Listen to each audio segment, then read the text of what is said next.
నమస్తే, welcome to Leo. మనతో ఉన్నారు సీనియర్ జర్నలిస్ట్ హేమసుందర్ గారు. సార్ నమస్తే. నమస్తే అండి. సార్, మురద నాయగన్ ఎప్పటిదో సినిమా మళ్ళీ తెర మీదకి వచ్చిందని చెప్పి అంటున్నారు. సో ఏంటి అసలుకి ఈ సినిమా అంటే పాత సినిమా కూడా బయటికి ఎందుకు వచ్చింది, దీని వెనక రాజమౌళి ఉన్న కథ ఏంటి అంటే ఏం చెప్తారు?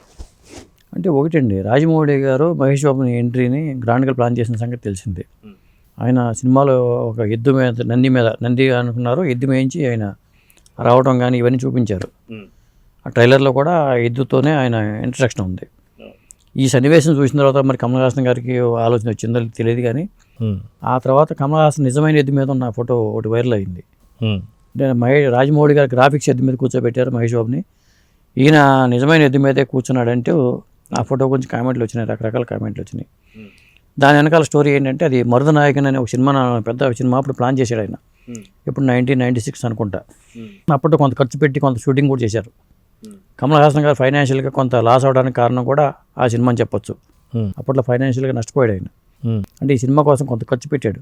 అప్పట్లో ఒక 10 కోట్ల బడ్జెట్తో సినిమా అంటే పెద్ద సినిమా కన్నా లెక్క, కానీ ఒక 50 కోట్లు ఖర్చు పెట్టడానికి సిద్ధపడ్డాడు ఆయన అంటే అప్పట్లో. అంటే దానికి ఒక హాలీవుడ్ సంస్థ నేను ఇన్వెస్ట్ చేస్తానని చెప్పి ముందుకు రావటం, ఈయన కొంత డబ్బులు ఖర్చు పెట్టి కొన్ని లొకేషన్లో కొంత షూటింగ్ చేయడం, చివరికి ఆ సంస్థ వెనక్కి వెళ్ళిపోవడంతో, మేము ఇన్వెస్ట్ చేయట్లేదని వెనక్కి వెళ్ళిపోవడంతో ఆ ప్రాజెక్ట్కి అంత ఖర్చు పెట్టలేక వెనక్కి వెళ్ళిపోయారు. దాంతో కొంత భాగం షూట్ చేశారు, ఎంత భాగం అనేది తెలియదు.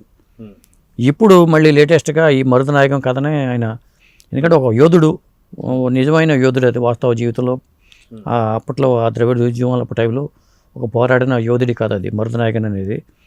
ఆ స్టోరీ అక్కడ తమిళనాడులో సినిమాగా వస్తే అద్భుతంగా ఉంటుంది అనేది ఆయన జీవితంలో ఒక కోరిక ఉంటుంది కదా ప్రతి మనిషికి, డ్రీమ్ ప్రాజెక్ట్ అన్నమాట. ఆయన డ్రీమ్ ప్రాజెక్టు. కొంతమందికి డ్రీమ్ ప్రాజెక్ట్ లేకుండానే కన్నుమోస్తారు. కృష్ణరాజు గారికి విశాల నేత్రాలు అనే సినిమా డ్రీమ్ ప్రాజెక్టు, ఈయనకి ఒక డ్రీమ్ ప్రాజెక్ట్ కమల్ హాసన్కి ఈ మరుద నాయకన్ అనేది తీయాలని. దానికోసం పాపం ఆయన నష్టపోయాడు కూడా అప్పట్లో. ఇప్పుడు మళ్ళీ ఆ ప్రాజెక్ట్ని తెర మీద తీసుకొచ్చి చేద్దామనే దీంట్లో ఆయన ఉన్నాడండి.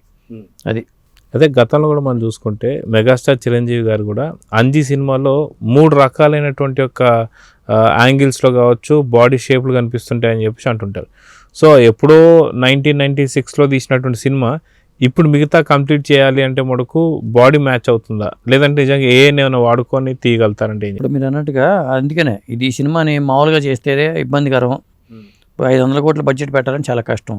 దీన్ని ఏఐలో చేస్తే 25% ఖర్చుతోనే సినిమా అయిపోద్ది అనే కోణంలో కమల్ హాసన్ గారు ప్రయత్నాలు చేసుకుంటూ ఏఐతోనే చేద్దామనే దాంట్లో ఉన్నారని తెలుస్తుంది.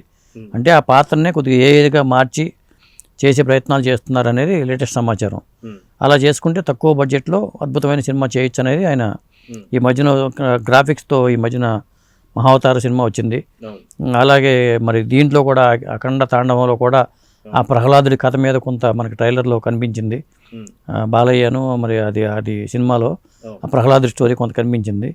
కాబట్టి ఆ తరహాలో వెళ్ళి ఈ సినిమాని కంప్లీట్ చేద్దామనే ఆలోచనతో కమల్ హాసన్ గారు ఉన్నారనే దాని మీద తాజాగా వార్తలు వస్తున్నాయండి. సో ఓవరాల్గా ఈ సినిమా పైన అంచనాలు ఏమైనా ఉన్నాయా? అదిగాక కమల్ హాసన్ గారికి చాలా సినిమాలు తీశారు, ఇప్పటికి ఎన్నో అవార్డులు వచ్చాయి, కానీ ఆయనకి నచ్చినటువంటి డ్రీమ్ ప్రాజెక్ట్ అంటే ఖచ్చితంగా అంచనాలు అయితే పెరుగుతాయి. సో ఆ సినిమా పైన అంచనాలు ఎలా ఉన్నాయంటే ఏం చెప్తారు? అంటే కథాపరంగా చాలా మంచి సినిమా. ఇప్పుడు పొన్నియిన్ సెల్వన్ ఎట్లా మణిరత్నం గారికి ఒక డ్రీమ్ ప్రాజెక్ట్ అనుకుంటామో, అది ఆ పొన్నియిన్ సెల్వన్ ఆయన 2 భాగాలు చేశారు, అక్కడతో అదే పరిసమాప్తం అయిపోయింది. ఇట్లాగే మరుద నాయకన్ అనేది ఈయనకి డ్రీమ్ ప్రాజెక్టు.